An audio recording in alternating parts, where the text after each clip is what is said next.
Minister of Water Resources Dr. David Estwick comes under a scathing attack in Parliament over the sewage overflows on the South Coast. That's our top story in our Barbados Today morning news update for Friday, February the 16th. I'm Emmanuel Joseph. Thanks for joining us. Minister of Water Resources Dr. David Estwick has come in for a scathing attack from a senior opposition MP. Member of Parliament for St. Andrew, George Payne, last evening described Estwick as the worst Minister for Water this country has ever seen. In his contribution to the 2018-2019 estimates of revenue and expenditure in the House of Assembly, Payne, a former Minister of Water, went so far as to say the current sewage problems had nothing to do with the plant, but instead blamed Estwick's management of the Barbados Water Authority. The problem that the Barbados Water Authority is facing with respect to the sewage has a lot to do with the failure of the Barbados Water Authority to have the adequate resources which are being directed to a company, Initech Services, and the related companies. So that the problem with the Barbados Water Authority, if the minister was interested in dealing with the problems with the Barbados Water Authority, the first thing they have to do is to make sure that they have an inspection of the entire system. And opposition MP for St. Michael North, Ronald Toppin, told Parliament he cannot trust the Freundel-Stewart administration to implement the proposals in the Barbados Sustainable Recovery Plan, which it laid in the lower chamber. But even if we could accept that this recovery plan contains good policies, even if we can accept that, you could never ever trust this present administration to deal with the implementation of the proposals and policies contained in that plan. Not after that same administration has been found guilty of failing to be able to formulate in the first place, but certainly implement any of the previous 7 plans that they outlined that they said would have reversed the economic slide and fortunes in this country. And Mr. Speaker, Madam Deputy, I want to look at the last one that came to this chamber prior to the one this year, which is the financial statement and budgetary proposals 2017, presented to this House by the said Minister of Finance last year. I want to read what he said, Madam Deputy, at page 54, in terms of what would have happened to this country as a result of the policies that he introduced in this chamber last year. And Attorney General Adriel Brathwaite is calling for more funding to be made available for the performing arts sector.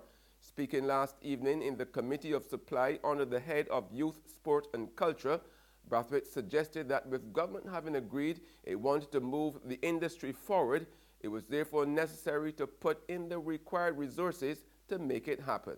But I go back where I started in terms of, however, of creating opportunities for more young people who may just have a dream, who may just be interested in singing but don't realize the talent. And sometimes talent is unearthed in very strange ways. People going to prison, not knowing how to draw, and leave as NIFCA award winning artists. But it's creating the opportunity and the exposure is what I'm speaking about. In sports, Minister of Transport and Works Michael Lashley is proposing the construction of another stadium for the development of sports. Lashley is also suggesting the creation of other high-level cricket grounds around the island. He was also debating in Committee of Supply. Okay, I believe that we need to develop other cricket grounds of a certain standard, not only in St. Lucie, not only in St. Philip, but throughout Barbados, and also in terms of athletics too. That we need to look. I know that there was a minister at the time who was representing St. Philip North, who said that he's going to build a stadium in St. Philip. A stadium in St. Philip. He said a mini stadium. I certainly believe, Clark Hill, I certainly believe that we need to look for a mini stadium somewhere in the countryside. In more sports news, Barbadian Olympic swimmer Alex Sobers has been named the most valuable player at the Emmanuel College in Georgia, the United States. Sobers recently competed at the Suncoast Swim Conference in Championships held in Columbus, Georgia. He won the gold in the 100-yard freestyle in a time of 44.95, gold in the 200-yard freestyle in a time of 136.93, and gold in the 500-yard freestyle in a time of 429.99. He and coach Aisha Norville are set to depart for the Commonwealth Games in Australia in March this year. There's regional and international news after this short break.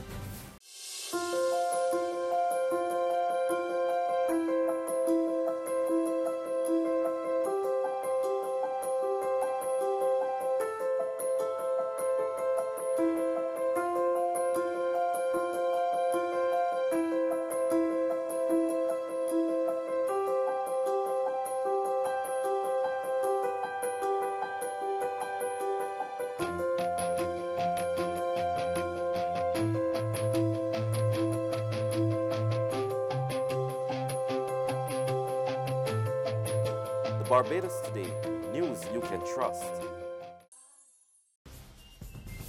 Welcome back with news from the region now. Antigua and Barbuda's tourism, agriculture, and air transport sectors are in line for a major investment from Dubai.